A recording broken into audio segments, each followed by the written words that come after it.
Bitcoin is having its worst Q4 we have ever seen in a post-halving year. Not only did we get the first weekly candle close below the 50-day moving average, but by the time of recording this video we have probably seen another close below the 50-day moving average. Historically, that level has been the line in the sand, the point where the market has historically ended if we look at previous cycles. Right now the entire crypto market looks like it's falling apart.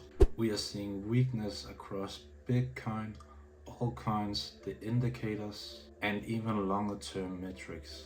More and more signs are suggesting that the bear market is already here, or at the very least right around the corner. Today I want to break down some of the key signs in details, explaining what is happening right now and talking about what this could mean going forward and how I am positioning myself. So let's jump straight into it. Since Bitcoin drives the market, we need to start with that chart. As I said earlier, we have already seen a candle close below the 50-day moving average. Normally you would wait to see multiple candle closes for confirmation, and right now it is starting to look like we are gonna get the second candle close. So right now it doesn't really look like a fake out, it looks like a confirmed break below the 50-day moving average, which is not good news. But that's not the worst part. The RSI on the weekly chart has also broken below a key level. This is something that looks very similar to what happened in 2018, and back in 2018 the exact same breakdown happened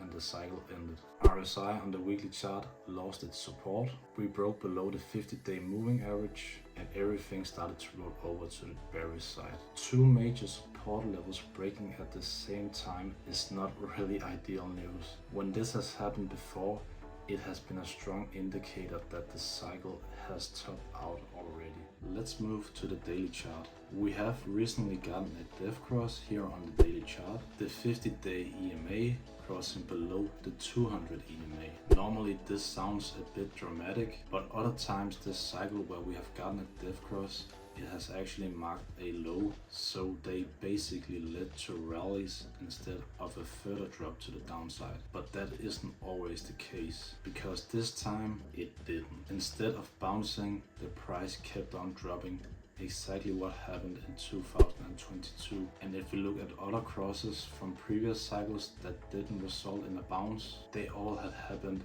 after the cycle had already topped out. A death cross by itself doesn't mean a lot, I would say, but a death cross combined with these other breakdowns are just something you can't ignore anymore. Also on the daily time frame, the RSI has gone into oversold territory, something that hasn't happened since February this year. This shows two key things. Momentum has flipped very hard to the downside and a lot of buyers has stepped aside. It is pretty rare we see this RSI drop all the way down to the oversold territory on the daily chart. Seeing that kind of weakness right now tells me that the cycle is likely over at this point. Not only are we oversold for Bitcoin, but we have also entered the extreme fear zone on the fear and greed index. Normally that's a screaming buy signal, and normally it is, but not after the cycle has just topped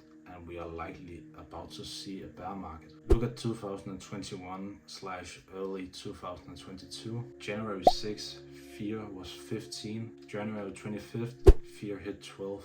And back then we were just entering the bear market, even though we have this buy signal. Extreme fear can last for months in true bear markets, which basically makes this fear and greed index unreliable right here. But this extreme fear might cause a short-term bounce, but looking at the longer term, we are likely still going to see the bear market. So some people might be thinking that this extreme fear means that the bottom is in, but not necessarily. Looking at it right now, timing suggests that the cycle is over. If you measure the days from previous tops, this cycle lines up perfectly where the other cycles ended in terms of days in between the tops. And just another thing, the 12-month chart or the yearly chart. Right now it is looking like we're gonna get the first red year for a post-halving year in history. That has never happened before, and of course it hasn't confirmed yet, But if we keep going this way, it is likely gonna confirm another sign that something is off. This is why I'm starting to rethink everything. I was staying bullish until proven otherwise. But right now, the charts and the data have proven me otherwise. But if we are about to see a bear market, how long can a bear market last? Historically, bear markets has lasted around 1 year from the top. So if the top was here in October, then the bear market is likely gonna be over next October. But here is the twist. This cycle didn't have euphoria. There was no blow off top, no mania, no insane hype, no retail frenzy. So if you don't have euphoria, how are you gonna get these deep corrections like we have seen in other bear markets after we have had euphoria? If we look at this cycle, it actually looks more like 2019, and that's because of QT, few rate cuts, no euphoria, and similar structure. That bear market was way shorter and didn't have as deep of a correction as these bear markets that happened after a post-halving year with euphoria. And if we follow the timing of 2019, that could mean we will start to look for signs of a bottom around May 2026. If the bear market reacts more traditionally, we are likely gonna see them bottom sometime next year in October, which is probably a bit more realistic. So there are two likely dates for times to look for a bottom: May 2026 and October 2026.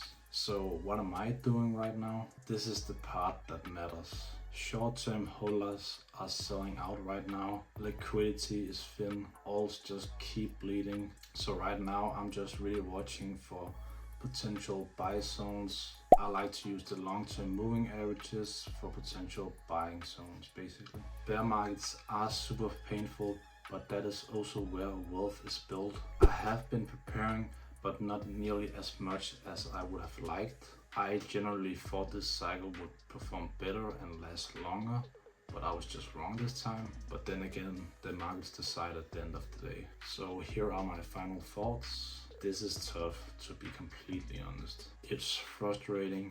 A lot of us expected way more from this cycle, but tough times create opportunities. Use this time to prepare and focus more on the long-term hold. Bitcoin has recovered from every other bear market and went on to put in new all-time highs. Who knows, maybe all of this is just a huge fake out. Maybe we will be back at new all-time highs in a few weeks. Crypto is just crazy like that. But for now, stay sharp, stay patient, stay ready. Stack smart, stack steady, time rewards the patient. If you enjoyed this video, remember to like and subscribe, comment down below your thoughts, and let me know what I can do better, and I'll see you guys in the next one.